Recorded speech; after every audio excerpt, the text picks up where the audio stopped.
ഒന്ന് ഉന്മൂലനാശം എന്ന് പറയുമ്പോൾ അത് ഒന്നാം ലോകയുഗത്തെ കാണിക്കുകയാണ്. 1914 മുതൽ 1918 വരെ 4 വർഷക്കാലം നടന്ന ഒന്നാം ലോകമഹായുദ്ധം.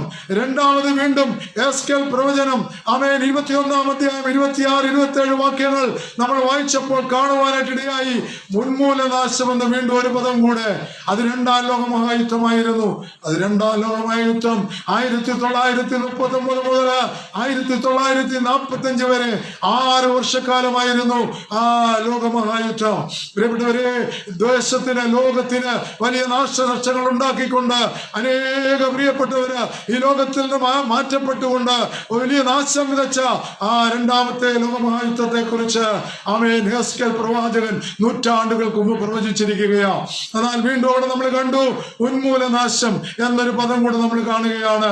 അത് മൂന്നാം ലോകമഹായുദ്ധത്തെ കാണിക്കുകയാണ്. ഞാൻ ഒരിക്കലും ഓർപ്പിക്കട്ടെ, ലോകരാജ്യങ്ങൾ മുഴുവൻ ഏറ്റവും ഒരു നിമിഷം കൊണ്ട് ലോകത്തെ ചുട്ടരിപ്പാനുള്ള സകല വെപ്പൺസും കണ്ടുപിടിച്ച് അത് അവര് സൂക്ഷിച്ചു വെച്ചിരിക്കുകയാ പ്രിയപ്പെട്ടവരെ. എന്നാൽ മൂന്നാം ലോകമഹായുദ്ധം എപ്പോഴാണ് നടക്കുന്നത് എന്ന് വളരെ വ്യക്തമായ വേദപുസ്തകം ഇവിടെ ഓർപ്പിക്കുകയാണ്. അതെ, വിശുദ്ധ വേദപുസ്തകം ഞാൻ നിങ്ങളും പഠിക്കുമ്പോൾ നമുക്ക് കാണുവാനായിട്ട് കഴിയും. കർത്താവ് മധ്യാകാശം വന്ന് തന്റെ മണവാട്ടിയെ ചേർക്കാതെ മൂന്നാം ലോകമഹായുദ്ധം ഈ ലോകത്തുണ്ടാകയില്ല. എന്നാൽ നിങ്ങൾ യുദ്ധങ്ങളെയും യുദ്ധസ്തുതികളെയും കേൾക്കും പ്രിയപ്പെട്ടവരെ. എന്നാൽ യുദ്ധങ്ങളെയും യുദ്ധസ്തുതികളെയും കേൾക്കും. ക്ഷാമവും ഭൂകമ്പവും അങ്ങിങ്ങായി ഉണ്ടാകും. ഇതെന്റെ കർത്താവിന്റെ വരവിന്റെ ലക്ഷണങ്ങളാണെന്നത് വിശ്വാസികളോട് വിശുദ്ധ വേദപുസ്തകം സാക്ഷിക്കുകയാണ്. അങ്ങനെയാണെങ്കിൽ ഇന്ന് പകൽക്കാലം ഞാൻ ഓർപ്പിക്കട്ടെ, രാജാതി രാജാവായി വരുന്നവൻ വരാതെ അവന്റെ രാജസ്ഥാനം ആർക്കും എടുത്തു കളയുവാൻ കഴിയുകയില്ല. ഇന്നുള്ള ലോകത്തിലെ എല്ലാ ചക്രവർത്തിമാരും അവരുടെ ഭരണം കഴിഞ്ഞ് അവർ മണ്ണിലേക്ക് മാറിപ്പോയപ്പോൾ രാജാതി രാജാവായി വരുന്നവൻ അധികം താമസമില്ല ഈ ലോകത്തെ ഭരിക്കാൻ വരികയാ. എന്നാൽ മൂന്നാം ലോകമഹായുദ്ധം ആരംഭിക്കുമ്പോൾ നമ്മളൊരു കാര്യം മറന്നു പോകരുത്. യേശു കർത്താവ് തന്റെ കാന്തയെ സ്വർഗരാജ്യത്തിലേക്ക് ചേർത്ത് അവർക്ക് പ്രതിഫലമൊക്കെ കൊടുത്ത് 7 വർഷം കഴിയുമ്പോൾ ആ കർത്താവ് തന്റെ കാന്തയുമായി ഭൂമിയിലേക്ക് വരികയാണ്. എന്തിനാണെന്നറിയാമോ? 3.5 വർഷക്കാലം സമാധാന ഭവനവും 3.5 വർഷക്കാലം ആന്റിക്രിസ്റ്റിന്റെ ദൈവത്തിന് സ്തോത്രം ഹല്ലേലൂയ ആ കിരാത ഭരണവും ഒക്കെ നടക്കുകയാണ്. ലോകം വലിയ ജടുക്കത്തിലൂടെ കടന്നു പോകുന്ന 3.5 വർഷമാ. അങ്ങനെ ഇരിക്കുമ്പോൾ യഹൂദന്മാർക്ക് വിരോധമായി റഷ്യ ഉൾപ്പെടെ ഇന്ത്യ ഉൾപ്പെടെയുള്ള രാജ്യങ്ങള് യെരുശലേമിലേക്ക് കടന്നു ചെല്ലുകയാണ്. ആ സമയത്ത് യഹൂദന്മാർ വാവിട്ട് നിലവിളിക്കുകയാണ്. അവർ കരയുകയാണ്, മിശിഹായേ ഞങ്ങളെ രക്ഷിക്കണമേ എന്ന് പറയുമ്പോൾ യേശു കർത്താവ് സ്വർഗത്തിൽ നിന്ന് തന്റെ കാന്തയുമായി പഴയ വിശുദ്ധന്മാരുമായി ഭൂമിയിലേക്ക് ഇറങ്ങി വരികയും ഒലിവുമലയിൽ തന്റെ കാല് ചവിട്ടുകയും ചെയ്യുകയാണ്. ആ സമയം ഒലിവുമല 2ആയി വിഭജിക്കപ്പെടുകയാണ്. ആ സമതലത്ത് എന്റെ കർത്താവ് യഹൂദന്മാരെയും ജാതികളെയും അന്നുള്ള ജാതികളെയും വീണ്ടെടുത്ത ശേഷം 1000 വർഷം ഭൂമിയിൽ ഭരിക്കുകയും ചെയ്യുകയാണ്. അതുകൊണ്ടാണ് ഞാനും നിങ്ങളും കഴിഞ്ഞ ആഴ്ചയില് നരകത്തെ കുറിച്ച് പഠിക്കാനിടയായത്. കഴിഞ്ഞ മുമ്പത്തെ ആഴ്ചയില് നരകത്തെ കുറിച്ച് പഠിക്കാനിടയായത്. നരകത്തെ കുറിച്ച് നമ്മൾ പഠിച്ചപ്പോൾ അത് നമ്മൾ ഓർക്കേണ്ടതായ ഒരു കാര്യമുണ്ട്. നരകം ഒരു സ്ഥലമാണ്, അതൊരു വിശാലമായ സ്ഥലമാണെന്ന് നമ്മൾ പഠിക്കാനിടയായി തീർന്നു. ആ നരകം രണ്ടാമത് നമ്മൾ പഠിച്ചു ഭൂമിയുടെ അധോഭാഗങ്ങളിലാണെന്ന്. ഞാനത് വിശദീകരിച്ചിരുന്നു. ഇന്ന് സ്വർഗത്തെ കുറിച്ച് പഠിക്കുമ്പോൾ നമുക്കത് അല്പം കൂടെ ചിന്തിപ്പാനായിട്ട് കഴിയുമെന്ന് ഞാൻ കരുതുകയാണ്. നരകത്തിൽ ഒരു ജോലിയുണ്ടെന്ന് ഞാൻ ഓർപ്പിച്ചു. അത് കരച്ചിലും പല്ലുകടിയുമാണ്. ഞാൻ ആ ഭാഗം വിടുകയാണ്. നരകത്തിലേക്ക് ഒരു വാതിലുണ്ട്, അത് വിശാലമായ വാതിലാണ്. എന്നാൽ സ്വർഗത്തിലേക്കുള്ള വാതില് അത് ഇടുക്കമുള്ളതാണ്, ഞെരുക്കമുള്ളതാണ്. അതിലൂടെ കടക്കുന്നവർ ചുരുക്കമെന്നാണ് പറഞ്ഞത്.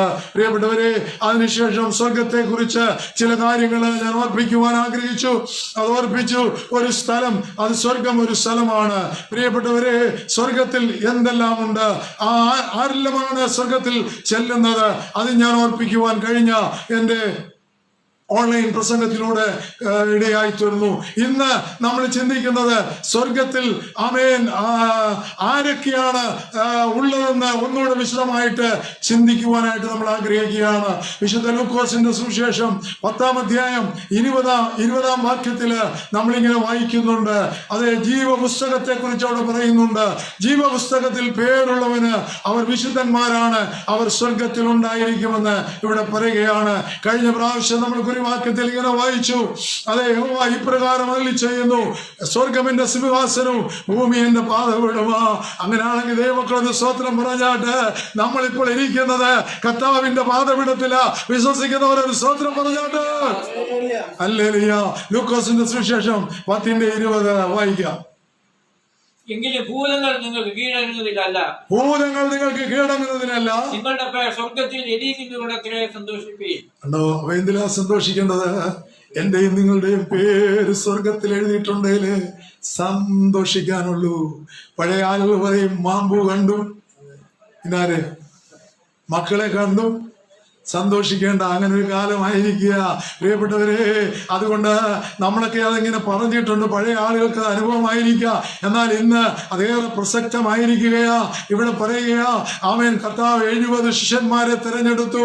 അവരെ ഈ രണ്ടായിട്ട് അതിന്റെ 1-ാം വാക്യം മുതൽ നമ്മൾ കാണുന്നുണ്ട്. വായിക്കേണ്ട, ഈ രണ്ടായിട്ട് അവരെ പറഞ്ഞു വിടുകയാണ്. നിങ്ങൾ സഞ്ചിയും പൊക്കണവും എടുക്കരുത്. നിങ്ങൾ ചെല്ലുന്ന ഗ്രാമത്തിൽ ചെല്ലുമ്പോൾ നിങ്ങളെ ആരെങ്കിലും കൈക്കൊണ്ടാൽ ആ ഗ്രാമത്തിൽ നിങ്ങൾ പാർപ്പീൻ. ഏതെങ്കിലും ഭവനം നിങ്ങൾക്ക് പാർപ്പാൻ തന്നെങ്കിൽ അവിടെ പാർപ്പീൻ. എന്നിട്ട് അവരെ അനുഗ്രഹിക്കുക. ആമേൻ. നിങ്ങൾ ചെല്ലുമ്പോൾ നിങ്ങളെ കൈക്കൊണ്ടില്ലെങ്കിൽ, നിങ്ങളെ ആ പട്ടണം കൈക്കൊണ്ടില്ലെങ്കിൽ, നിങ്ങളുടെ കാലിന്റെ ചെരുപ്പിലെ പൊടി നിങ്ങളുടെ കാലിലെ ചെരുപ്പ് ചെരുപ്പിലെ നിങ്ങളുടെ കാലിലെ പൊടി തട്ടിക്കളഞ്ഞിട്ട് നിങ്ങൾ അവിടെ വിട്ടു പോരുവീൻ. അതവർക്ക് ശാപമായി തീരും. എന്നാൽ ഹല്ലേലൂയ, നിങ്ങൾ അനുഗ്രഹിച്ചാൽ അനുഗ്രഹവും, ആമേൻ, നിങ്ങളെ വെറുക്കുന്നവരെ, നിങ്ങളെ സ്വീകരിക്കാത്തവർക്ക് ശാപവും ഉണ്ടെന്ന് അവിടെ പറഞ്ഞതായി നമ്മൾ കാണുകയാണ്. പ്രിയപ്പെട്ടവരെ, അങ്ങനെയാണെങ്കിൽ അവിടെ നമ്മൾ ഇങ്ങനെ വായിക്കുന്നു, അവർ ഓടി വന്നു, അവർ സന്തോഷത്തോടെയാ വന്നത്. അവർക്ക് വലിയ സന്തോഷമായിരുന്നു കാണുമെന്ന് അവർ യേശുവിന്റെ നാമത്തിൽ പ്രാർത്ഥിച്ചപ്പോൾ ഭൂതങ്ങൾ അവർക്ക് കീഴടങ്ങി, രോഗശാന്തി അവർക്ക് കൊടുക്കുവാൻ കഴിഞ്ഞു. അങ്ങനെ പല കാര്യങ്ങളും ചെയ്തു. അത്ഭുത പ്രവൃത്തികൾ ഞങ്ങൾക്ക് ചെയ്യുവാൻ കഴിഞ്ഞല്ലോ. യേശു കർത്താവ് കാണിച്ചതൊക്കെ ചെയ്യാൻ കഴിഞ്ഞല്ലോ. ആ വലിയ സന്തോഷത്തോടെ കർത്താവിന്റെ അടുക്കിലേക്ക് മടങ്ങി വരികയാണ്. അപ്പൊ അവര് പറഞ്ഞു, ഞങ്ങൾക്ക് ഭൂതങ്ങൾ കീഴടങ്ങുന്നു, രോഗസൗഖ്യം ഞങ്ങൾക്ക് കൊടുക്കുവാൻ കഴിയുന്നു. അപ്പോൾ അവരോട് പറഞ്ഞു, നിങ്ങൾ അതിലൊന്നും സന്തോഷിക്കേണ്ട. നിങ്ങൾ സന്തോഷിക്കേണ്ടത് എന്തിനാണെന്നറിയാമോ?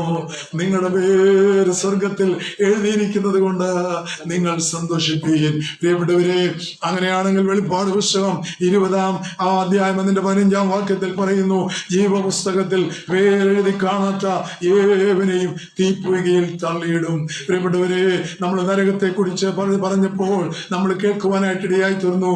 എന്താണ് തീപ്പൊയ്ക? യേശുവിനെ അറിയാത്തവർ, യേശുവിൽ വിശ്വസിക്കാത്തവർ, ഹല്ലേലൂയ, ദൈവസമ്പന്നമായി ദൈവവിഷയമായി സമ്പന്നനാകാത്തവർ, ആമേൻ, അവരെ തീപ്പൊയ്കയിൽ തള്ളിയിടുകയാണ്. അതുകൊണ്ട് ഞാൻ ആ ഭാഗം ഇവിടെ വിടുകയാ. 15-ാം വാക്യത്തിൽ പറയുന്നു, ജീവപുസ്തകത്തിൽ പേരെഴുതി കാണാത്ത ഏവനെയും തീപ്പൊയ്കയിൽ തള്ളിയിടും. ദൈവത്തിന് സ്തോത്രം. അപ്പൊ ഒന്നാമതായി സ്വർഗം വിശുദ്ധന്മാർക്കുള്ളതാ. ദൈവത്തിന് സ്തോത്രം. എന്നാൽ റോമാലേഖനം 8:17 പറയുന്നു, നാം മക്കളെങ്കിലോ അവകാശികളുമാക്കുന്നു. ദൈവത്തിന്റെ അവകാശികളും ക്രിസ്തുവിന്റെ കൂട്ടവകാശികളും തന്നെ. നാം അവനോടുകൂടെ തേജസ്കരിക്കപ്പെടേണ്ടതിന് അവനോടുകൂടെ കഷ്ടം അനുഭവിച്ചാൽ അത്രേ അതിന് കഴിയുകയുള്ളൂ. അതേ റോമർ 8:17 പറയുകയാണ്, നാം മക്കളെങ്കിലോ അവകാശികളാകുന്നു. ദൈവത്തിന്റെ അവകാശികൾ, ക്രിസ്തുവിന്റെ കൂട്ടവകാശികളും തന്നെ. നാം അവനോടുകൂടെ തിരസ്കരിക്കപ്പെടേണ്ടതിന് അവനോടുകൂടെ കഷ്ടം അനുഭവിച്ചാൽ അത്രേ. ഇന്ന് ലോകത്തില് ക്രിസ്തീയ വിശ്വാസികളെ കൊന്നുകൾ ഒടുക്കിക്കൊണ്ടിരിക്കുന്ന ഒരു കാലഘട്ടമാ. അവരാരും തിരിച്ചൊരക്ഷരം പറയത്തില്ല. നൈജീരിയ പോലുള്ള സ്ഥലങ്ങളില് അവൻ അനേക ഗ്രാമങ്ങൾ ചുട്ടരിച്ചിരിക്കുക. ഭവനങ്ങളില്ലാതെ അവർ ഭാരപ്പെടുകയാ. അവൻ അനേകരെ കൊന്നു കഴിഞ്ഞു. അങ്ങനെ ലോകത്തിന്റെ എല്ലാ ഭാഗങ്ങളിലും ഇത് സംഭവിച്ചു കൊണ്ടിരിക്കുകയാ. എന്നാൽ ദൈവത്തിന് സ്തോത്രം, അവർക്ക് സ്വർഗത്തിൽ ഒരു അവകാശമുണ്ടെന്നുള്ള ആ ഉറപ്പാണ്. ക്രിസ്തുവിന് വേണ്ടി വേണ്ടി എന്ത് ത്യാഗവും സഹിപ്പാൻ അവർക്ക് കഴിയുന്നെന്ന് നമ്മൾ മറന്നു പോകരുത്. അതുകൊണ്ടാണ് അവിടെ പറഞ്ഞത്, നമ്മൾ മക്കളെങ്കിലോ രണ്ടാമത് പറയുകയാ നമ്മൾ അവകാശികളാ. അവകാശികൾ എന്ന് പറയുമ്പോൾ ദൈവത്തിന്റെ അവകാശികളാ. പുത്രനിലൂടെ ദൈവത്തോട് അവകാശികളായി തീർന്നിരിക്കുക. മാത്രമല്ല അവിടെ പറയുന്നു ക്രിസ്തുവിന് കൂട്ടവകാശികളുമാ. അതുകൊണ്ട് നാം അവനോടുകൂടെ തേജസ്കരിക്കപ്പെടേണ്ടതിന് കർത്താവിന് ലഭിച്ച അതേ ശരീരത്തിൽ അവന്റെ കാഹളം മുഴങ്ങുമ്പോൾ തേജസ്കരിക്കപ്പെടേണ്ടതിന് അവനോടുകൂടെ കഷ്ടം നമ്മൾ അനുഭവിക്കേണ്ടിയിരിക്കുന്നു. പ്രിയപ്പെട്ടവരെ, അതുകൊണ്ട് ജീവിതത്തിൽ പ്രയാസങ്ങൾ, നിന്ദകള്, ആമേൻ, ഒരു ക്രിസ്ത്യ വിശ്വാസിക്കുണ്ടാകുന്ന എല്ലാ പോരാട്ടങ്ങളും തേജസ്കരിക്കപ്പെടേണ്ടതിനായതുകൊണ്ട് അങ്ങനെ തേജസ്കരിക്കപ്പെടുവാനുള്ള അവകാശം സ്വർഗത്തിൽ എനിക്ക് നൽകിയിരിക്കുന്നു എന്ന് അവിടെ ഓർപ്പിക്കുകയാണ്. എന്നിട്ട് മൂന്നാമതായിട്ട് പറയുകയാണ്, വിശ്വാസികൾക്ക് സ്വർഗത്തില് എന്താണ് ഉള്ളതെന്ന് ഞാൻ പറഞ്ഞു. ഒന്ന്, വിശുദ്ധന്മാർ സ്വർഗത്തിലുണ്ട്. രണ്ട്, അവർക്ക് അവകാശമുണ്ട്. മൂന്ന്, അവിടെ പറയുകയാണ് അവർക്ക് പ്രതിഫലമുണ്ട്. വിശുദ്ധ മത്തായിയുടെ സുവിശേഷം 6-ാം അധ്യായം 18-ാം വാക്യത്തിൽ ഇങ്ങനെ പറയുന്നു, രഹസ്യത്തിൽ കാണുന്ന നിന്റെ പിതാവ് നിനക്ക് പ്രതിഫലം തരും. എല്ലാവരും ഒന്ന് പറഞ്ഞ്, രഹസ്യത്തിൽ കാണുന്ന. അപ്പം കഷ്ടമനുഭവിക്കുന്ന ദൈവജനമേ, നിങ്ങൾ ഭാരപ്പെടേണ്ട ആവശ്യമില്ല. ഇതെന്റെ കർത്താവ് അത്തിയാലക്കത്ത കണ്ണുമായി നിങ്ങളെ കണ്ടുകൊണ്ടിരിക്കുകയാ. അപ്പൊ അവിടെ പറയുകയാണ്, രഹസ്യത്തിൽ കാണുന്ന നിന്റെ പിതാവ് നിനക്ക് പ്രതിഫലം നൽകും. ഹല്ലേലൂയ. അങ്ങനെയാണെങ്കിൽ സ്വർഗത്തിൽ ആമേൻ നമുക്ക് നിക്ഷേപമുണ്ട്. മത്തായി 6:18 നമ്മൾ വായിച്ചു അല്ലേ? എബ്രായലേഖനം 10:35 നമ്മൾ കടന്നു വരുമ്പോൾ അതുകൊണ്ട് പറയാണ്, അതുകൊണ്ട് മഹാപ്രതിഫലമുള്ള നിങ്ങളുടെ ധൈര്യം തള്ളിക്കളയരുത്. എനിക്കറിയില്ല ഇന്നിങ്ങനെ എങ്ങനെ പ്രസംഗിപ്പാൻ ഇടയായിട്ടെന്ന് എനിക്കറിയില്ല. പ്രിയപ്പെട്ടവരെ, എബ്രായർ 10:35 ഇങ്ങനെ പറയുകയാണ്, അതുകൊണ്ട് മഹാപ്രതിഫലമുള്ള നിങ്ങളുടെ ധൈര്യം തള്ളിക്കളയരുത്. വായിച്ചോ, മുന്നോട്ട് പോകണ സമയമില്ല.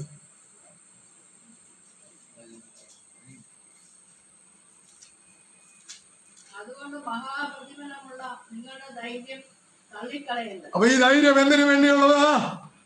പ്രിയപ്പെട്ടവരെ, മഹാപ്രതിഫലമുണ്ട്. ആമേൻ. ഒന്ന്, ഞാൻ പറഞ്ഞു, വിശുദ്ധന്മാർക്ക് സ്വർഗത്തിൽ ആമേൻ അവകാശമുണ്ട്. രണ്ട്, ആമേൻ, ഞാൻ പറഞ്ഞു, അവർക്ക് നിക്ഷേപമുണ്ട്. മൂന്ന്, അവർക്ക് പ്രതിഫലമുണ്ട്. അതുകൊണ്ട് എന്ത് ചെയ്യണം? ആമേൻ, അതുകൊണ്ട് മഹാപ്രതിഫലമുള്ള നിങ്ങളുടെ ധൈര്യം തള്ളിക്കളയും. വായിച്ചു കഴിഞ്ഞാൽ മറക്കുക.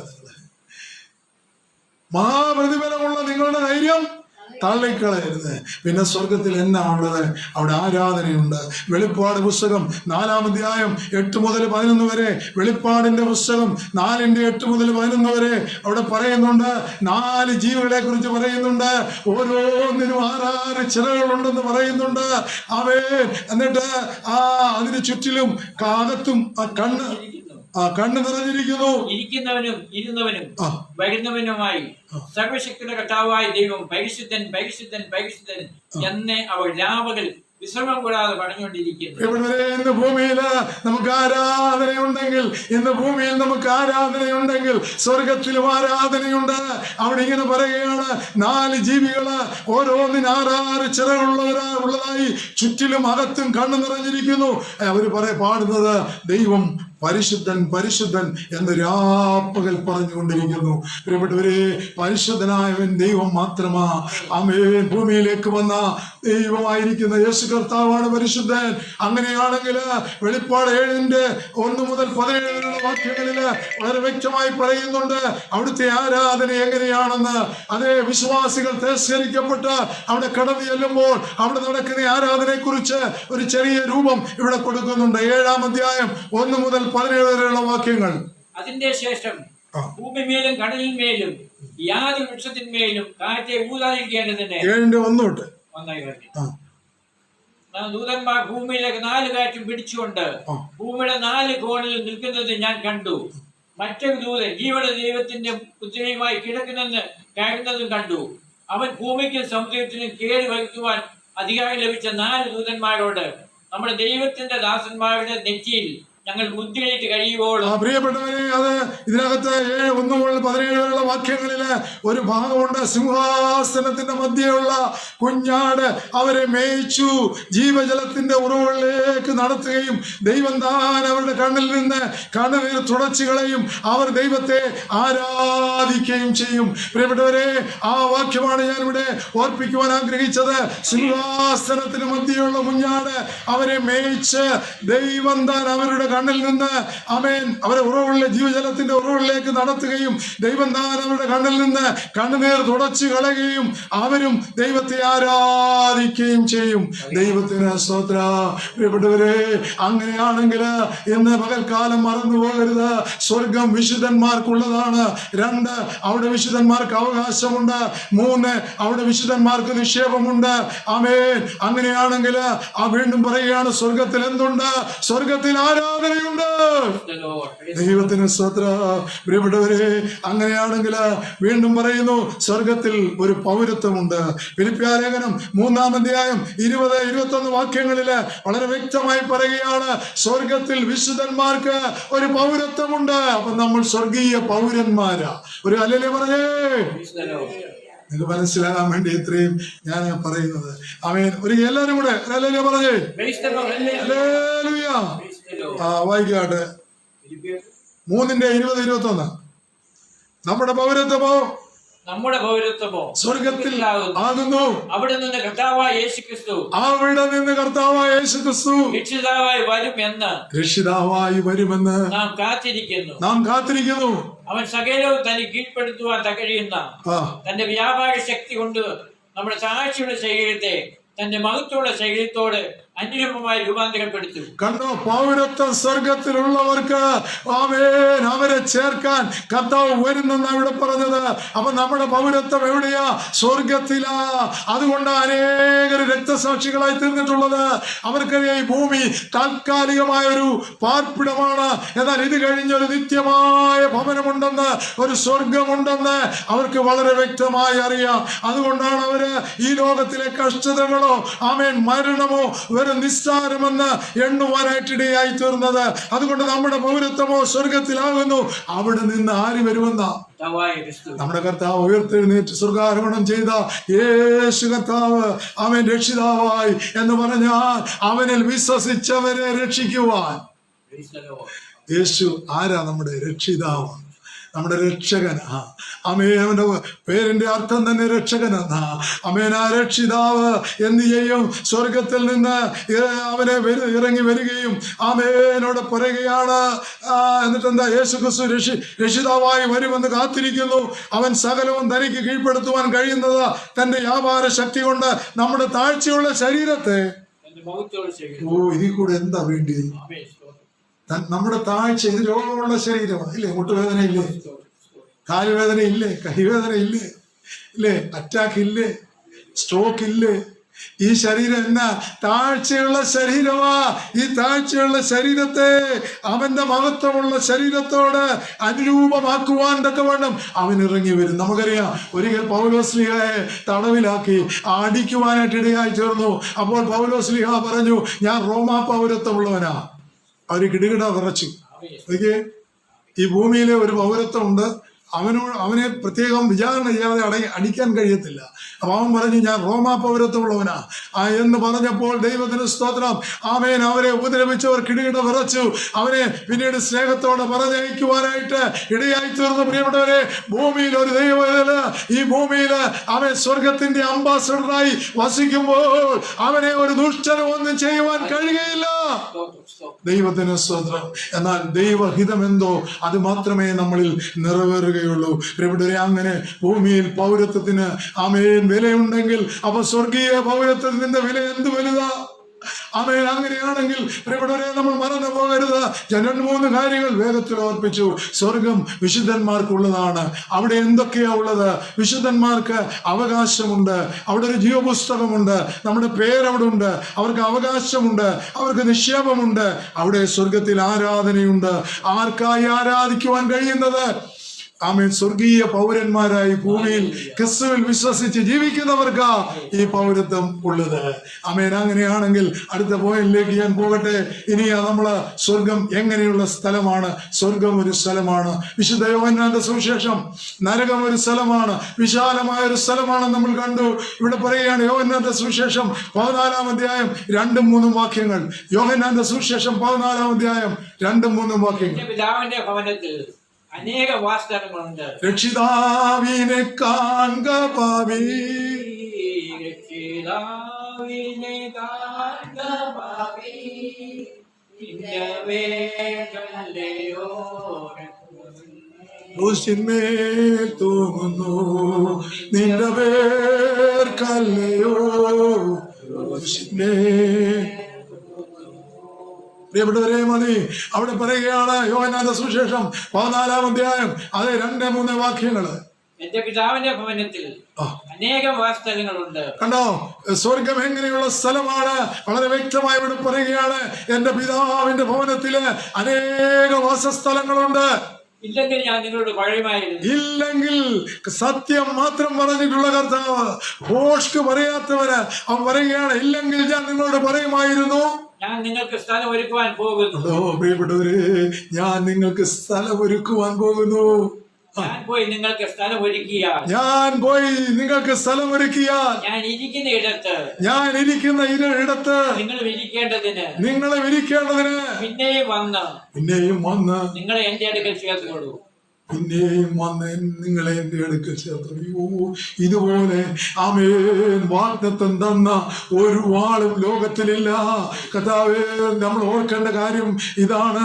ആമേൻ, ഈ ഭൂമി നിങ്ങൾക്ക് താൽക്കാലിക വാസത്തിനായി നൽകിയെങ്കിൽ എന്റെ പിതാവിന്റെ ഭവനത്തിൽ അനേക വാസസ്ഥലങ്ങളുണ്ട്. ഞാൻ പോയി സ്ഥലമൊരുക്കിയാൽ നിങ്ങളെയോട് കൂട്ടിക്കൊണ്ടുവരുമെന്ന് വളരെ വ്യക്തമായി തന്റെ ശിഷ്യന്മാരോട് കർത്താവ് പറയുവാനായിട്ട് ഇടയായി തീർന്നു. അങ്ങനെയാണെങ്കിൽ പ്രിയപ്പെട്ടവരെ, നമ്മുടെ യേശു കർത്താവ് കാൽവരിയിലേക്ക് പോയത് എന്നെയും നിങ്ങളെയും സ്വർഗത്തിലേക്ക് ചേർക്കപ്പെടേണ്ടതിന് തന്റെ പ്രായശ്ചിത്ത മരണത്തിന് വേണ്ടിയാ. കാരണം നമ്മുടെ പാപത്തിന് പരിഹാരമായി അവൻ കാൽവരി ക്രൂശിൽ പ്രായശ്ചിത്ത മരണം ഏറ്റപ്പോൾ ആമേൻ ഒരു ഭവനത്തെ കുറിച്ച് ശിഷ്യന്മാർക്ക് അവന് അറിവ് കൊടുത്തിരുന്നു, അവർക്കൊരു ഉറപ്പ് കൊടുത്തിരുന്നു. നിത്യമായൊരു ഭവനം നിങ്ങൾക്ക് ഉണ്ട്. അത് നിത്യതയോളമുള്ള ഒരു പാർപ്പിടമാണ്. പ്രിയപ്പെട്ടവരെ, നമ്മുടെ പാർപ്പിടം ഇതുവരെ ഒരുക്കിയിട്ടുണ്ടായിരുന്നെങ്കിൽ കർത്താവ് വന്നേനെ. നമ്മൾ ചെയ്യുന്നതനുസരിച്ച് പഴയ ഭക്തന്മാർക്കുള്ള പാർപ്പിടമൊക്കെ ദൈവം ഒരുക്കി കഴിഞ്ഞു. പൗലോസിനുള്ളതിന്, പത്രോസിനുള്ളതിന്, അവയെ സ്ത്രീയന്മാർക്കുള്ള പാർപ്പിടങ്ങളെല്ലാം കർത്താവ് ഒരുക്കി കഴിഞ്ഞു. മരിച്ചുപോയ പഴയ വിശുദ്ധന്മാർക്കുള്ള പാർപ്പിടം ഒരുക്കി കഴിഞ്ഞു. എന്നാൽ ഇന്ന് ജീവിക്കുന്ന പുതിയ നിയമവിശ്വാസിക്കുള്ള പാർപ്പിടം അവൻ ഒരുക്കിക്കൊണ്ടിരിക്കുക. പ്രിയപ്പെട്ടവരെ, ആ സ്വർഗത്തെരുവീതികളിലൂടെ കടന്നു ചെന്ന് നമുക്ക് ഒരുക്കിയിരിക്കുന്ന ഭവനത്തിൽ വിശ്രമിപ്പാൻ കൊതിയുള്ളവർ മാത്രം ഒരു ഹല്ലേലൂയ പറഞ്ഞാട്ട്. ദൈവത്തിന് സ്തോത്രം. പ്രിയപ്പെട്ടവരെ, ഇന്ന് പേപ്പർ വായിച്ചപ്പോൾ നിങ്ങൾ കണ്ടു എന്താണെന്നറിയാമോ? അവിടെ ആമേൻ ശൂന്യാകാശത്തേക്ക് കടന്നുപോയ ഇന്ത്യക്കാരനായ ഒരു ശാസ്ത്രജ്ഞൻ, ശംഭു എന്നാണ് അദ്ദേഹത്തിന്റെ പേര്. അദ്ദേഹം അവിടെ പയറും പിന്നെ മുതിരയും ആ പേടകത്തിനകത്തിരുന്ന് കിളിപ്പിച്ചു. എന്നിട്ട് അവിടുത്തെ വ്യത്യാസവും ഇവിടുത്തെ വ്യത്യാസവും അറിയാൻ വേണ്ടി ഭൂമിയിൽ അത് കൊണ്ടുവന്ന് നോക്കാനായിട്ടിരിക്കുകയാ. ഇന്ന് പേപ്പറിൽ വായിച്ച സംഭവമാ. എന്നാൽ എന്റെ കർത്താവ് പറഞ്ഞു, നിങ്ങൾ ദൈവത്തിന് സ്വത്രം നക്ഷത്രങ്ങളിൽ കൂടി വെച്ചാലും ഞാൻ നിങ്ങളെ അവിടെ നിന്ന് ഇറക്കുമെന്ന് പറഞ്ഞിട്ടുണ്ട്. അപ്പൊ ഈ പോയി കിടക്കുന്നതെല്ലാം ഒരു ദിവസം താഴേക്ക് വീഴും. അതെപ്പോഴാണെന്നറിയാമോ? അവൻ ആന്റിക്രൈസ്റ്റിന്റെ ഭരണം ആരംഭിച്ച് 3.5 വർഷം കഴിയുമ്പോൾ അവൻ മഹാപീഡന കാലത്ത് അതെല്ലാം ഇങ്ങനെ താഴേക്ക് വീണ് ജനങ്ങൾ മരിക്കുവാനായിട്ടിടയാകും. ആ സമയത്താണ് വേദപുസ്തകം പറയുന്നത്, ജനം ഇങ്ങനെ പറയും, എന്താ മലകളെ ഞങ്ങളെ വന്ന് മൂടുവീൻ.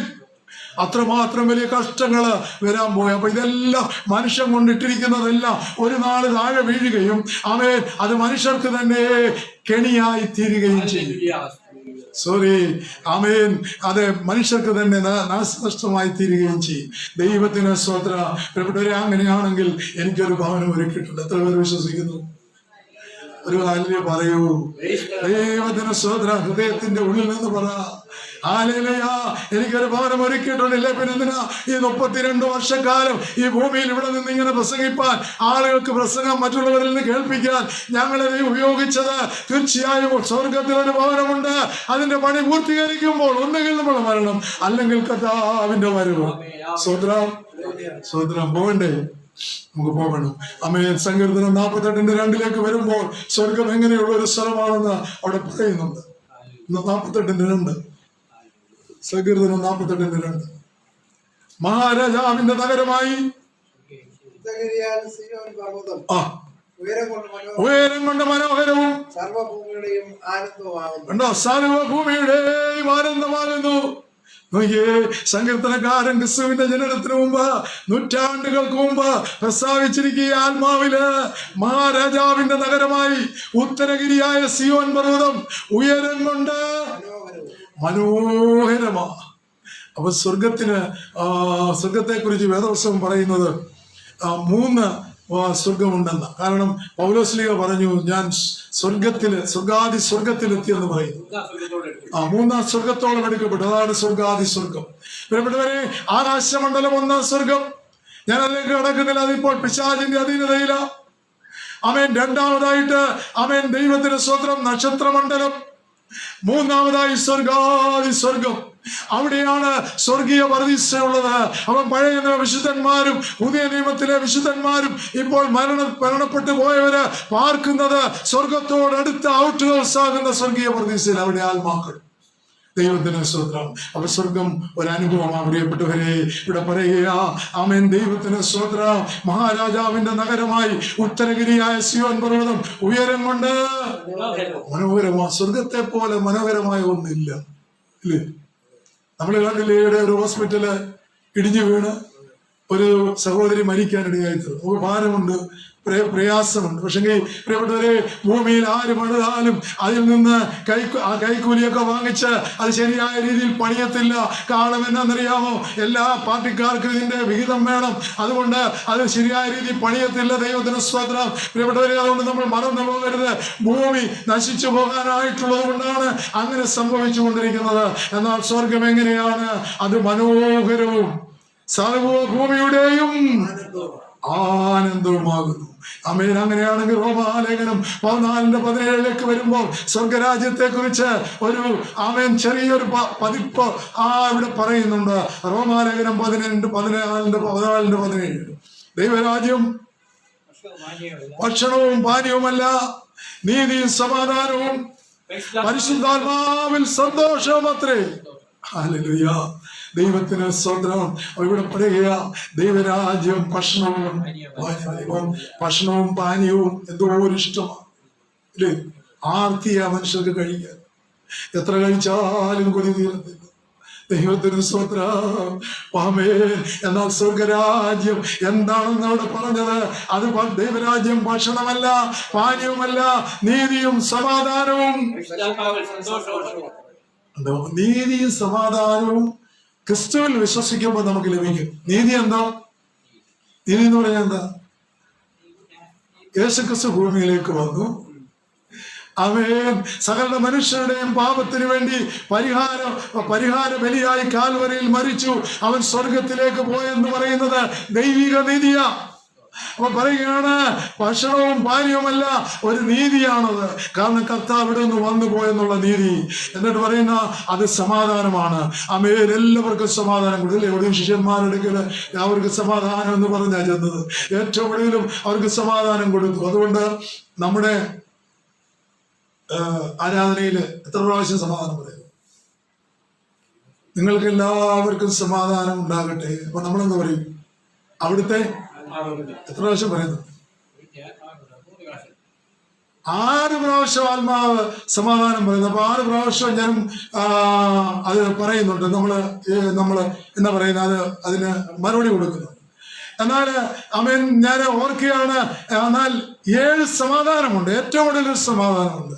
നിങ്ങൾ സമാധാനത്തോടെ പോവുകയും, പക്ഷെ അന്നേരം നമ്മൾ അച്ഛന്മാർക്ക് വേണ്ടി അല്ലെങ്കിൽ അവർക്ക് വേണ്ടി നമ്മൾ സമാധാനം കൊടുക്കുന്നില്ല. അപ്പം 7 എന്ന് പറയുന്നത് പൂർണ്ണത. പോട്ടെ, 6 പ്രാവശ്യം സമാധാനം ജനത്തിന് കൊടുക്കുന്നുണ്ട് ആരാധനയിൽ. എന്താ കാര്യം? കർത്താവ് ഈ സമാധാനം കൊടുത്തിട്ട് പോയി. എന്നിട്ട് സമാധാനം എന്നൊക്കെയുണ്ടോ? ഇല്ലയോ? പരവേശമാ കൂട്ടിന്റെ സ്ഥലത്തൊക്കെ ഓടുക. സമാധാനം ഉണ്ടോ? ഓടണം. മനുഷ്യൻ ജഡത്തിൽ ജീവിക്കുന്നത് കൊണ്ട് ഓടുന്നതിന് എനിക്ക് കുഴപ്പമില്ല. ആമേൻ. ദൈവത്തിന് സ്തോത്രം. പ്രിയപ്പെട്ടവരെ, സമാധാനം. നമ്മൾ കണ്ടിട്ടില്ലേ കല്യാണം നടക്കുമ്പോൾ എന്താ സംഭവിക്കുന്നത്? സൈഡിലൊരു ബുഫയാണ് അല്ലേ?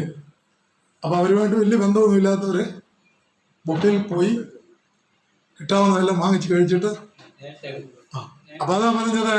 എന്നാൽ ഒരു വിശ്വാസിയെ സംബന്ധിച്ചിടത്തോളം ആമേൻ, അവനെന്താ? സ്വർഗരാജ്യം. ആമേൻ. അവിടെ ദൈവരാജ്യം ഭക്ഷണവും പാനീയവുമല്ല, നീതിയാണ്. അത് അവന് നീതിയായി ലഭിച്ചതാ. കാരണം ക്രിസ്തുവിലൂടെ നീതീകരണം ലഭിച്ചതാ. അവൻ അവന് ഹൃദയത്തിൽ സമാധാനമുണ്ട്. മാത്രമല്ല പരിശുദ്ധാത്മാവിലൊരു സന്തോഷം. സ്വതന്ത്രം പറഞ്ഞേ, പരിശുദ്ധാത്മാവിൽ. ഇപ്പൊ നിങ്ങൾ ഇവിടെ എന്താ ഇവിടെ കൂടി വന്നേ? ആ ആത്മാവിന്റെ സന്തോഷമുള്ളതുകൊണ്ട്. ഇല്ല, നമ്മളൊന്നും കൂടി വരില്ല പ്രിയപ്പെട്ടവരെ. ദൈവം നമ്മളെ കണ്ടു, നീതീകരിച്ചു, നമുക്ക് സമാധാനം ഹൃദയത്തിൽ തന്നു. അപ്പൊ അവിടെ പോയി 1 മണിക്കൂർ ഇരുന്നാൽ, അല്ലെ 2 മണിക്കൂർ ഒരു ആരാധനയിൽ ഇരുന്നാൽ എനിക്കൊരു സന്തോഷമുണ്ട്. അപ്പൊ പരിശുദ്ധാത്മാവിലുള്ള സന്തോഷമാ. അതുകൊണ്ട് നമ്മൾ മറന്നു പോകരുത്. ഈ ലോകത്തില് ഒന്നും നമുക്ക് സന്തോഷം നൽകുകയില്ല.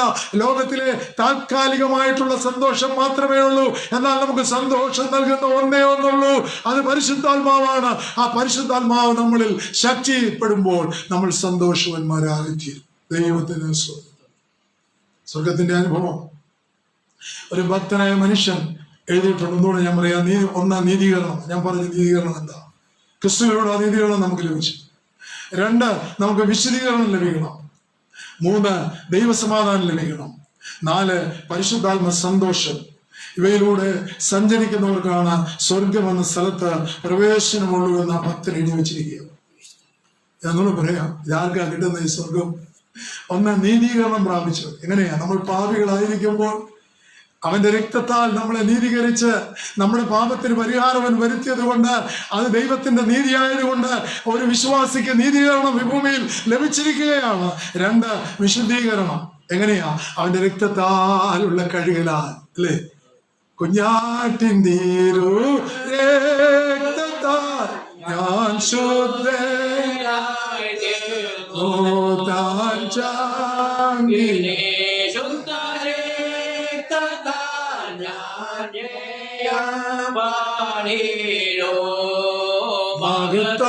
രക്ഷക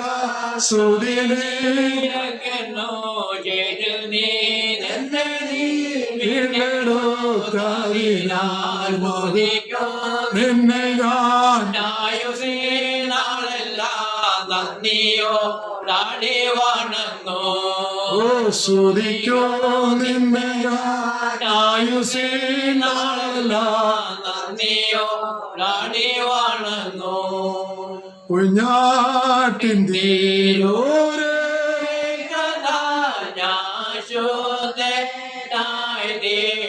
അപ്പൊ വിശുദ്ധീകരണം എന്ന് പറയുന്നത് അവൻ യേശു ക്രിസ്തുവിന്റെ രക്തത്താലാണ് എനിക്ക് നിങ്ങൾക്കും വിശുദ്ധീകരണം കിട്ടുന്നത് എന്ന് ആ ഭക്തൻ എഴുതിയിരിക്കുക. അപ്പൊ സ്വർഗത്തിലെ അനുഭവമായ നീതീകരണം ഭൂമിയിൽ ഒരു വ്യക്തി പ്രാപിക്കുമ്പോൾ, അവൻ വിശുദ്ധീകരണം പ്രാപിക്കുമ്പോൾ എന്ത് സംഭവിക്കുന്നറിയാമോ? അവൻ അനുഭവിച്ചിട്ടില്ലാത്ത സമാധാനം അവന്റെ ഹൃദയത്തിലുണ്ടാകും. സ്തോത്രം. എത്രയോ ഉദാഹരണങ്ങളുണ്ട്.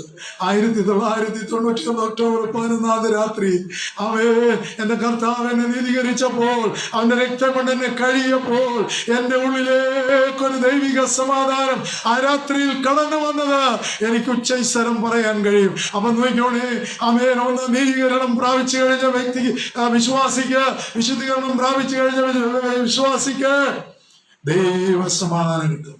എന്നിട്ട് 4 പറയുക, പരിശുദ്ധാത്മ സന്തോഷം അവന്റെ അവകാശമാണ്. ദൈവമക്കളുടെ അവകാശമാ പരിശുദ്ധാത്മ സന്തോഷം. കാരണം ആത്മാവിലാണ് ഇതെല്ലാം സംഭവിക്കുന്നത്. ക്രിസ്തുവിനെ ആമേൻ കർത്താവിനെ ഏറ്റുപറയണമെങ്കിൽ ആത്മാവില്ലാത്തവന് പറയാൻ കഴിയില്ല. ആമേൻ. അതുകൊണ്ട് ആത്മാവിലൂടെ പരിശുദ്ധാത്മ സന്തോഷവും നമുക്ക് ലഭിക്കും. അങ്ങനെയാണെങ്കിൽ നമ്മളിപ്പോൾ ഓർത്തോണം, ദൈവരാജ്യത്തിന്റെ പ്രജകൾ ഭക്ഷണപ്രേമികളല്ല. പാനീയം അഥവാ അവിടെ ഉദ്ദേശിക്കുന്നത് വീഞ്ഞിനെ കുറിച്ച്, അതിൽ തന്നെ നിലനിൽക്കുന്നവരല്ല. ഒരു ചെറിയ എക്സാമ്പിൾ ഞാൻ പറയാം, പലപ്പോഴും പറഞ്ഞിട്ടുള്ളതാണ്, നിങ്ങൾക്ക് അറിയാം. ആര് വേദപുസ്തകം പഠിപ്പിച്ചാലും, ആര് പ്രസംഗിച്ചാലും വിശ്വാസികൾ കേട്ടിട്ടുള്ളത് മാത്രമേ പ്രസംഗിക്കാൻ പറ്റത്തുള്ളൂ. ഇതിനകത്തില്ലാത്തൊന്നും ആർക്കും ഒന്നും പറയാൻ പറ്റത്തില്ല. അപ്പൊ ഒരു ഭക്തനായ ഒരു മനുഷ്യന്റെ അനുഭവം ഞാൻ ഇന്ന് ഓർക്കുകയാണ്. അത് ഞാൻ ആ പുസ്തകത്തിൽ വായിച്ചത് ഓർക്കുകയാണ്. ആമേൻ. അദ്ദേഹം, ഞാനിത് പറയാൻ കാര്യം എന്നാ, ആമേൻ, സ്വർഗരാജ്യം എന്താണ്? ഭക്ഷണപാനീയങ്ങളോ അല്ലെങ്കിൽ വീഞ്ഞോ അതിലൊന്നും നിലനിൽക്കുന്നതല്ല സ്വർഗരാജ്യം. ഭൂമിയിലെ നമ്മുടെ ജീവിതവും അതിന് വ്യത്യസ്തമല്ല ഒരു വിശ്വാസിയുടെ ജീവിതം എന്ന് ഇവിടെ ഓർപ്പിക്കുക. ഭക്തനായ മനുഷ്യൻ പ്രസംഗം കഴിഞ്ഞ് വിശന്ന് പൊരിഞ്ഞ് ഇങ്ങനെ മുൻപോട്ട് പോകും. ദൈവത്തിന് സ്തോത്രം. എന്താ സംഭവിച്ചെന്നറിയാമോ? ശർക്കര ഉണ്ടാക്കുന്ന ഒരു സ്ഥലത്തുകൂടി അദ്ദേഹം കടന്നു പോയി. അദ്ദേഹത്തിന്റെ മൂക്കിലേക്ക് അതേ ആ മണം, അതിന്റെ സ്മെല്ല്, നമുക്കറിയാം. ശർക്കര പാനി ഉണ്ടാകുന്ന സ്മെല്ല് നിങ്ങൾ അനുഭവിച്ചിട്ടുണ്ടോ? എവിടെയെങ്കിലും അനുഭവിച്ചിട്ടുണ്ടോ? ഞങ്ങള് കൊച്ചിലെ എപ്പോഴും കുറുക്കണ്ടസാരിയുടെ അടുക്കൽ പുളിമുക്കിന് പോയിരിക്കുമ്പോൾ ഈ മണം ഞങ്ങൾക്ക് അറിയാം. നല്ല മണം, എന്തോ മണമാണെന്നറിയോ? ശർക്കര പാനീയത്തിന്റെ മണം. അപ്പൊ നമ്മുടെ ദൈവത്തോടത്ര അറിയില്ല, പിള്ളേരില്ലേ, അപ്പൊ നമുക്ക് ആഗ്രഹം തോന്നും. അപ്പൊ ഈ പാനീയത്തിന്റെ മണം, ഇത് തിളയ്ക്കുന്നതിന്റെ മണമാ ഭക്തനായ ആമേൻ ദൈവത്തിന് സ്തോത്രം. ഹല്ലേലൂയ. കൊച്ചുകുഞ്ഞ് ഉദ്ദേശിയുടെ മൂക്കിലൂടെ പ്രവേശിച്ചപ്പോൾ അദ്ദേഹം ഇങ്ങനെ കരുതി, അല്പമൊന്ന് ലഭിച്ചിരുന്നെങ്കിലും. പക്ഷേ അത് ആഗ്രഹിച്ചത് കൊണ്ട് ഒരിക്കലും അത് തന്റെ ജീവിതത്തിൽ സാധ്യമല്ലെന്ന് അദ്ദേഹത്തിന് അറിയാം. എന്നാലും അദ്ദേഹം ഇങ്ങനെ നടന്നു പോകുമ്പോൾ ഒരു ചെറിയ പാത്രത്തിൽ കുറച്ച് ശർക്കര പാനീയം അദ്ദേഹത്തിന്റെ കയ്യിൽ അവരേൽപ്പിച്ചു. അദ്ദേഹം ഒരു സാധുവാണെന്നറിയാം, അതുകൊണ്ട് അദ്ദേഹത്തിന്റെ ഏൽപ്പിച്ചു. അപ്പൊ അദ്ദേഹം എന്ത് ചെയ്യുന്നറിയാമോ? ആ ശർക്കര പാനീയത്തെ ഒന്ന് തൊട്ട് നാക്കയിലോട്ട് വെക്കുമ്പോൾ അദ്ദേഹത്തിന് മനസ്സിലായി, ഞാൻ പാപം ചെയ്തു. നോക്കണേ, പാപം എന്ന് പറയുന്നപ്പോ എന്താ? ഈ ആഗ്രഹിക്കുന്നതിനെ ആമേൻ അതിനെ ഉപേക്ഷിക്കുവാൻ കഴിയുന്നതാണ് പാപത്തിൽ നിന്നുള്ള വിടുതൽ എന്ന് പറയുന്നത്. അപ്പൊ അദ്ദേഹം പറഞ്ഞില്ല, എനിക്ക് വേണ്ടെന്ന് പറഞ്ഞ് കൊടുത്തിട്ട് പോയി. ഞാൻ ആഗ്രഹിച്ചു പോയി. ആഗ്രഹിക്കാതെ വന്ന് എനിക്കിത് ലഭിച്ചിരുന്നെങ്കിൽ ഞാനത് കഴിക്കുമായിരുന്നു. എന്നാൽ പ്രിയപ്പെട്ടവരെ, ആഗ്രഹിച്ചു, അത് ദൈവസന്നിധിയിൽ പാവമാണെന്ന്. അപ്പൊ നോക്കി, അത്രമാത്രം ഭക്തന്മാർ ചെല്ലുന്ന സ്ഥലത്ത് നമുക്കും കടന്നു ചെല്ലണമെങ്കിൽ നമ്മൾ എങ്ങനെ ഈ ക്രിസ്തീയ ജീവിതത്തിൽ മുൻപോട്ട് ഓടണം എന്ന് നമ്മുടെ ഹൃദയത്തിൽ ദൈവത്തിന്റെ പരിശുദ്ധാത്മാവ് നമുക്ക് ബുദ്ധി ഉപദേശിച്ചു തരും, ആലോചന പറഞ്ഞു തരും.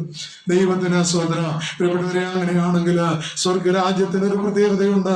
അതൊരനുഭവമാണെന്ന് ഞാൻ നേരത്തെ ഓർപ്പിച്ചു. ആ അനുഭവം നീതീകരണത്തിലൂടെയും വിശുദ്ധീകരണത്തിലൂടെയും ദൈവസമാധാനത്തിലൂടെയും പരിശുദ്ധാത്മാ സന്തോഷത്തിലൂടെയും ഈ ഭൂമിയിൽ ജീവിക്കുമ്പോൾ നമുക്ക് സ്വർഗസിയോനിലേക്കുള്ള യാത്രയിൽ മുന്നേറുവാനായിട്ട് കഴിയണം. ദൈവത്തിന് സ്തോത്രം. പ്രിയപ്പെട്ടവരെ, എന്നാൽ വീണ്ടും പറയുകയാണ്, വെളിപ്പാട് പുസ്തകത്തിൽ പറയുന്നു, സ്വർഗം സന്തോഷ സമൃദ്ധമാണ്. വെളിപ്പാട് 19:6-7 വാക്യങ്ങൾ. സ്വർഗരാജ്യം സന്തോഷ സമൃദ്ധമാണ്. അപ്പോൾ വലിയ പുരുഷാരത്തിന്റെ ഘോഷം പോലെയും പെരുവെള്ളത്തിന്റെ ഇകച്ചിൽ പോലെയും തകർത്ത ഇടിമുഴക്കം പോലെയും ഞാൻ കേട്ടത്. ഹല്ലേലൂയ. സർവശക്തിയുടെ നമ്മുടെ ദൈവമായ കർത്താവ് രാജ്യത്വം ഏറ്റുനീക്കുന്നു. നാം സന്തോഷിച്ച് ഉല്ലസിച്ച് അവന് മഹത്വം കൊടുക്കുക. കുഞ്ഞാന്റെ കല്യാണം വന്നുവല്ലോ, അവന്റെ കാന്തയെ തന്നെത്താൻ ഒരുക്കിയിരിക്കുന്നു. മതി. പ്രിയപ്പെട്ടവരെ, അവിടെ പറയുകയാണ്, ദൈവത്തിന് സ്തോത്രം. ഹല്ലേലൂയ. നമ്മൾ വായിച്ച ഭാഗത്ത് വളരെ വ്യക്തമായിട്ട് രേഖപ്പെടുത്തിയിട്ടുണ്ട്. ഒന്നുകൊണ്ടൊന്ന് വായിക്കാമോ? അപ്പോൾ വലിയ പുരുഷാരത്തിന്റെ ഘോഷം പോലെയും. മതി. അപ്പോൾ വലിയ പുരുഷാരത്തിന്റെ ഘോഷം പോലെയും പെരുവെള്ളത്തിന്റെ ഇരച്ചിൽ പോലെയും തകർത്ത ഇടിമുഴക്കം പോലെയും ഞാൻ കേട്ടത്. ഹല്ലേലൂയ. സർവശക്തിയുള്ള നമ്മുടെ ദൈവമായ കർത്താവ് രാജ്യത്വം ഏറ്റിരിക്കുന്നു. അവൻ രാജ്യത്വം ഏറ്റിരിക്കുന്നു. നാം സന്തോഷിച്ച് ഉല്ലസിച്ച് അവന് മഹത്വം കൊടുക്കുക. അപ്പൊ സ്വർഗം സന്തോഷ സമൃദ്ധമാണ്. നിങ്ങൾക്ക് അറിയാമെന്ന് എനിക്കറിയില്ല. ഈ ഹല്ലേലൂയ എന്നുള്ള പദം എവിടെയാണ് ആദ്യമായിട്ട് കാണുന്നത്? ഇവിടെ ഹല്ലേലൂയ എന്ന പദം ബൈബിളിൽ എവിടെയാണ് കാണുന്നത്? അതിന് മുമ്പ് വേണ്ടിയിട്ടില്ലേ? അതിന് മുമ്പ് വേണ്ടിയിട്ടുണ്ടോ? അപ്പം ഓർക്കണം പ്രിയപ്പെട്ടവരെ, ഹല്ലേലൂയ എന്നുള്ള പദം വെളിപ്പാട് പുസ്തകത്തിൽ മാത്രമേ ഉള്ളൂ. ദൈവത്തിന്റെ സ്തോത്രം. കാരണം എങ്ങനെയാണെന്നറിയാമോ? വലിയ പുരുഷാരത്തിന്റെ ഘോഷം പോലെയും പെരുവെള്ളത്തിന്റെ ഇരച്ചിൽ പോലെയും തകർത്ത ഇടിമുഴക്കം പോലെയും കേട്ടത് ഹല്ലേലൂയ, നമ്മുടെ കർത്താവ് രാജത്വമേറ്റിരിക്കുന്നു. ദൈവത്തിന് സ്തോത്രം. അപ്പൊ അങ്ങനെയാണെങ്കിൽ ഈ സന്തോഷത്തിന്റെ ഗാനം എപ്പോഴും സ്വർഗത്തില് ആനന്ദിക്കുന്ന ഒരു ദിവസം. അത് കർത്താവിന്റെ 1000 വർഷ ഭരണത്തിന് ശേഷം നിത്യതയിലെ അനുഭവമാണ് അവിടെ കാണുന്നത്. ദൈവത്തിന്റെ സ്തോത്രം. അങ്ങനെയാണെങ്കിൽ സ്വർഗം സന്തോഷ സമൃദ്ധമാണ്, എപ്പോഴും ആരാധന മുഖരിതമാണ്, എപ്പോഴും സന്തോഷത്തിന്റെ അനുഭവമാണ്. അവിടെ പോകണ്ടേ? അല്ലേ? പറ, ഞാൻ പറയാതെ പറയാം. ഈ വചനം കേൾക്കുമ്പോ പറ ഹല്ലേലൂയ. ദൈവത്തിന് സ്തോത്രം. യെശയ്യാവ് 35:10 വീണ്ടും നമ്മൾ വായിക്കുകയാണ്. യെശയ്യാവ് 35:10. അങ്ങനെ യഹോവയാൽ വീണ്ടെടുക്കപ്പെട്ടവർ മടങ്ങി ഉല്ലാസഘോഷത്തോടെ സിയോനിലേക്ക് വരും. നിത്യാനന്ദം അവരുടെ തലമേൽ ഉണ്ടായിരിക്കും. അയ്യോ, പ്രൈസലോ. എന്താ ഉണ്ടെന്നാ? നിത്യാനന്ദം. ആനന്ദമുണ്ടല്ലേ? അല്ലേ? ഞാൻ അവർക്ക് പഴയ കാലത്തൊരു സിനിമ കാണുമ്പോൾ ഒരാനന്ദം ഉണ്ടായിരുന്നു. അല്ലേ? അല്ലേ? ചിലപ്പോൾ ഒരു കൊച്ചുവീടി വലിക്കുമ്പോൾ ഒരാനന്ദമുണ്ട്. ഇപ്പോഴത്തെ പിള്ളേർ മയക്കുമരുന്ന് കഴിക്കുമ്പോൾ അവർക്ക് തന്നെ അറിയില്ല, അവർ ആനന്ദിച്ച് നടക്കുക. എന്നാൽ ഒരു വിശ്വാസിക്ക് എന്താ ലഭിക്കുന്ന? പരിശുദ്ധാത്മാവിൽ നിത്യാനന്ദം അവരുടെ തലമേലുണ്ടായിരിക്കും. അവർ ആനന്ദവും സന്തോഷവും ദുഃഖവും നെടുവീർപ്പും അവരിൽ നിന്ന്, അവർ സന്തോഷവും പ്രാപിക്കും, ദുഃഖവും നെടുവീർപ്പും അവരിൽ നിന്ന് ഓടിപ്പോകും.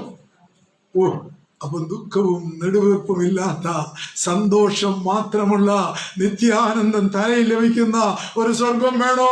അത് നമ്മൾ കഴിഞ്ഞ മുമ്പത്തെ ആഴ്ച ചിന്തിച്ച നരകം വേണോ? ഏത് വേണേലും തിരഞ്ഞെടുക്കാം കേട്ടോ, ഒരു തടസ്സമില്ല. ഏത് വേണേലും സ്വതന്ത്രരായി, ആദ്യ മാതാപിതാക്കന്മാരെ പോലെ സ്വതന്ത്രരായി നമ്മളെ വിട്ടിരിക്കുക. നല്ലൊരു വചനം വേദപുസ്തകം തന്നിട്ടുണ്ട്. 66 പുസ്തകങ്ങളടങ്ങിയ ഒരു വചനം നമുക്ക് നൽകിയിട്ടുണ്ട്. അതിനകത്ത് നമുക്ക് സ്വർഗത്തിൽ പോകാനുള്ള എല്ലാ കാര്യങ്ങളും രേഖപ്പെടുത്തിയിട്ടുണ്ട്. വേണേ വായിക്കാം, വേണേ ധ്യാനിക്കാം, വേണേ പ്രാർത്ഥിക്കാം, വേണ്ട ഇതിന്റെ ഇഷ്ടം പോലെ ജീവിച്ചോ. പക്ഷേ ഒടുവിൽ ചെന്നെത്തുന്നത് നരകത്തിലായിരിക്കും. എന്നാൽ ഇവിടെ പറയുകയാണ്, ആമേൻ, സ്വർഗരാജ്യത്തിൽ നിന്റെ തലമേൽ നിത്യാനന്ദം ഉണ്ടായിരിക്കും. അവിടെ പറയുന്നു, അവരാനന്ദവും സന്തോഷവും എന്നേക്കുമായി പ്രാപിക്കും. ഇപ്പൊ നമ്മൾ ആത്മാവിൽ ആരാധിക്കുമ്പോൾ ഒരു സന്തോഷം, എന്നാൽ അവിടെ അതെന്നേക്കുമായി നമ്മൾ പ്രാപിക്കും. മാത്രമല്ല, പിന്നെ ദുഃഖമില്ല, നെടുവീർപ്പില്ല. ഹല്ലേലൂയ. അതെല്ലാം നമ്മളെ വിട്ടോടിപ്പോകും. അങ്ങനെയാണെങ്കിൽ സ്നേഹസമൃദ്ധമായ സ്വർഗത്തെക്കുറിച്ച് നമ്മൾ കണ്ടു. വിശുദ്ധ മത്തായിയുടെ സുവിശേഷം 5-ാം അധ്യായം 44-ാം വാക്യം. 1 യോഹന്നാൻ 4:8 സ്നേഹിക്കാത്തവൻ ദൈവത്തെ അറിഞ്ഞിട്ടില്ല.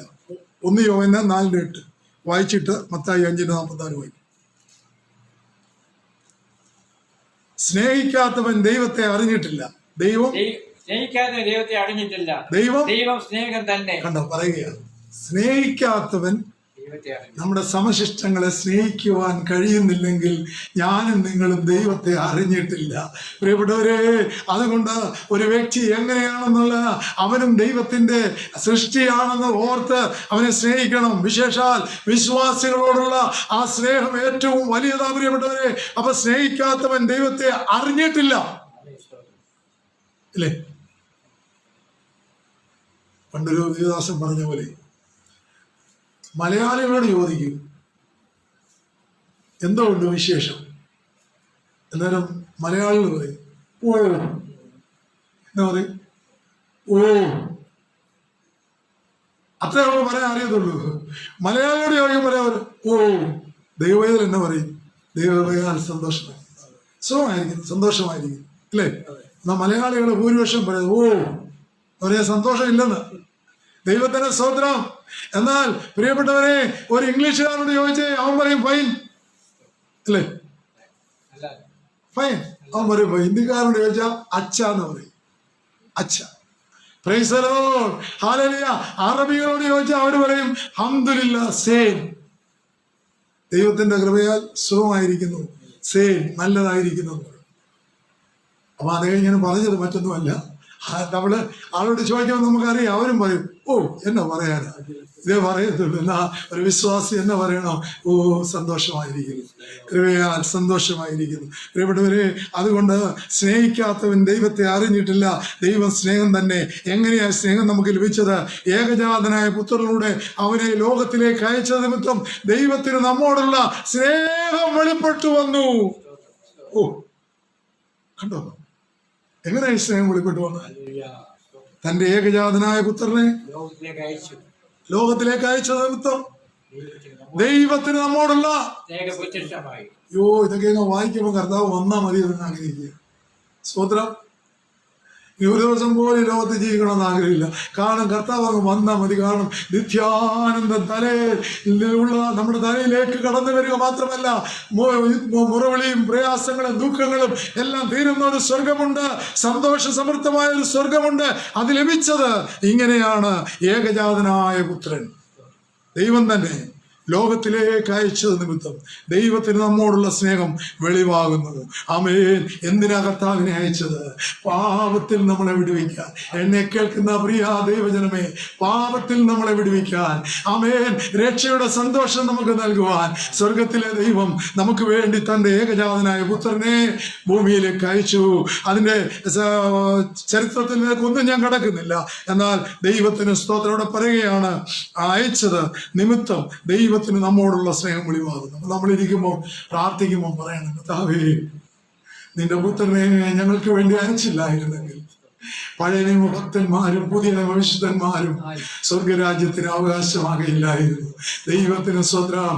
ആദാം ചെയ്ത പാപം അങ്ങനെ തന്നെ നഷ്ടപ്പെട്ടു പോകുമായിരുന്നു, അങ്ങനെ തന്നെ അവർ നശിച്ചു പോകുമായിരുന്നു.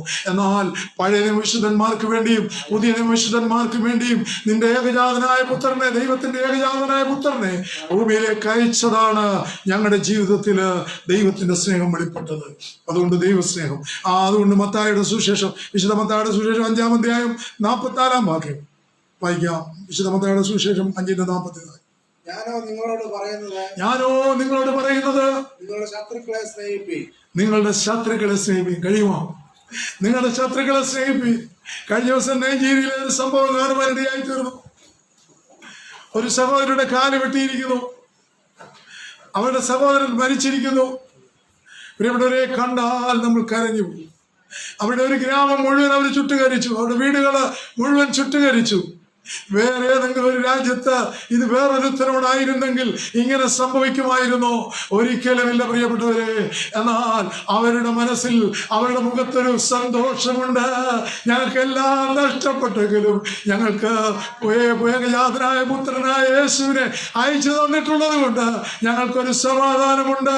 എന്നിട്ട് ആ ഒരു സഹോദരി അവരോട് ലാസ്റ്റി പറഞ്ഞു, ഇന്നല്ലെങ്കിൽ നാളെ ഞങ്ങളുടെ ഭവനത്തിലേക്ക് ഞങ്ങൾക്ക് പോകുവാൻ കഴിയുമെന്ന് പ്രത്യാശിക്കുന്നു, ദൈവത്തിൽ പ്രത്യാശിക്കുന്നു. അതാണ് നമ്മൾ എന്ത് സ്വാതന്ത്ര്യത്തോടെ ഇവിടെ ജീവിക്കുന്നു. അവരുടെ പറയുകയാണ്, ഒന്നുകൂടെ വായിച്ചത്, ഞാനോ നിങ്ങളോട് പറയുന്നത് ശത്രുക്കളെ സ്നേഹിപ്പീൻ. കഴിയുമോ? എങ്ങനെ കഴിയുന്നത്? വിശ്വാസിക്ക് കഴിയും, അല്ലാത്തതും കഴിയുന്നില്ല. ഞാനോ നിങ്ങളോട് പറയുന്നത് ശത്രുക്കൾ. വിശ്വാസിക്ക് ശത്രുക്കൾ ഉണ്ടോ? ആരെയും ഇല്ല. നമുക്ക് ശത്രുക്കളുണ്ട്. ആരാന്നറിയാം? ഈ ലോകത്തിന്റെ പ്രഭു പിശാച്. അവനാ നമ്മുടെ ശത്രു, നമ്മളെ തകർക്കാൻ അവൻ ശ്രമിച്ചുകൊണ്ടിരിക്കുക.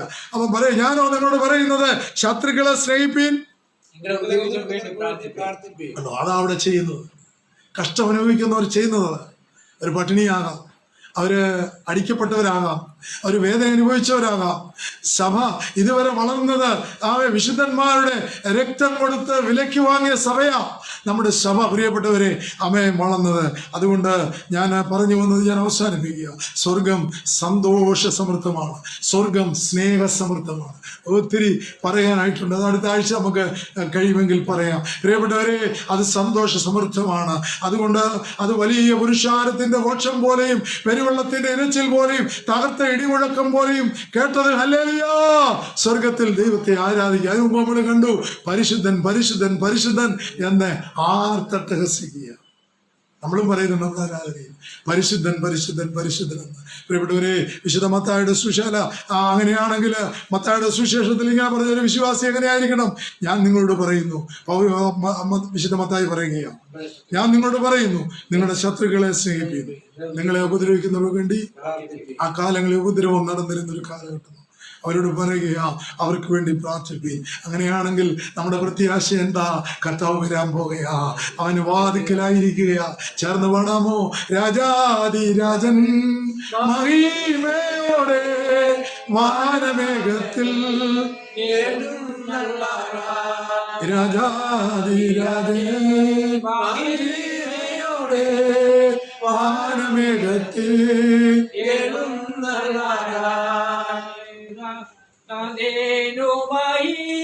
വാസം ചെയ്യുവാൻ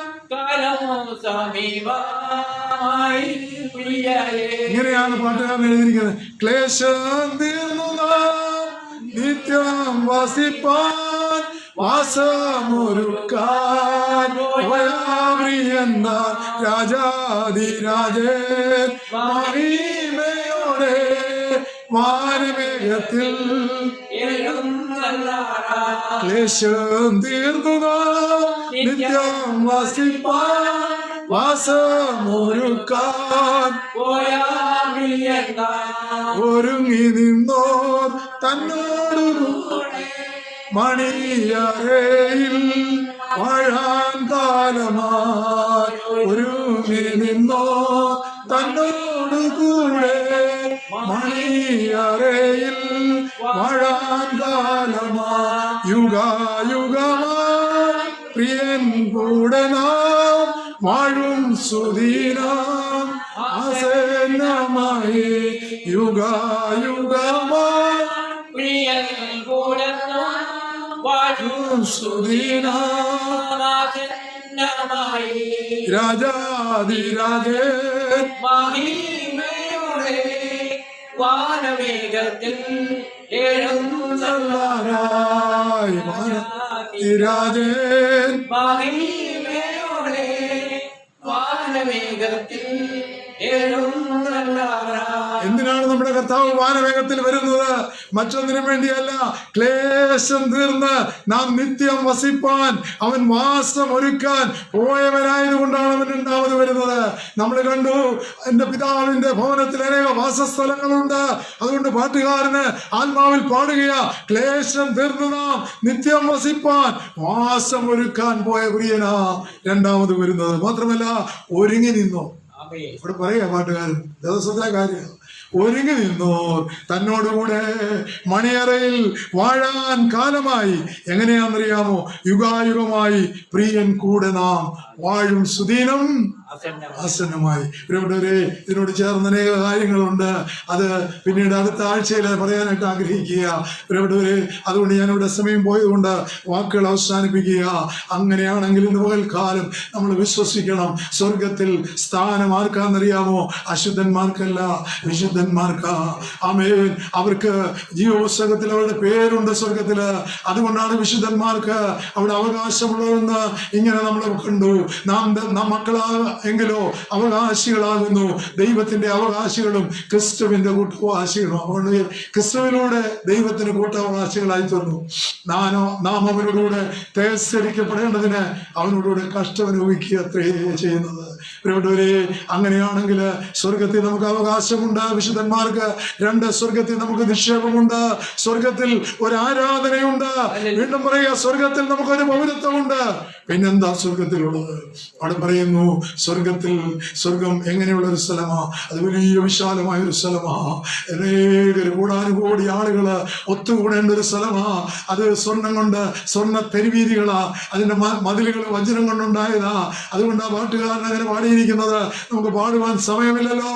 ആ സ്വർണ്ണ തെരുവീതിയിലൂടെ ഒരു നാൾ നടന്ന് നമ്മുടെ ആരാധനയിൽ ദൈവത്തെ ആരാധിക്കാൻ കടന്നു പോകുന്ന ഒരു ദിവസം നമുക്ക് ഓർക്കാൻ കഴിയുമോ? അങ്ങനെയാണെങ്കിൽ സ്വർഗം ഒരു വലിയൊരു അനുഭവമാണ്.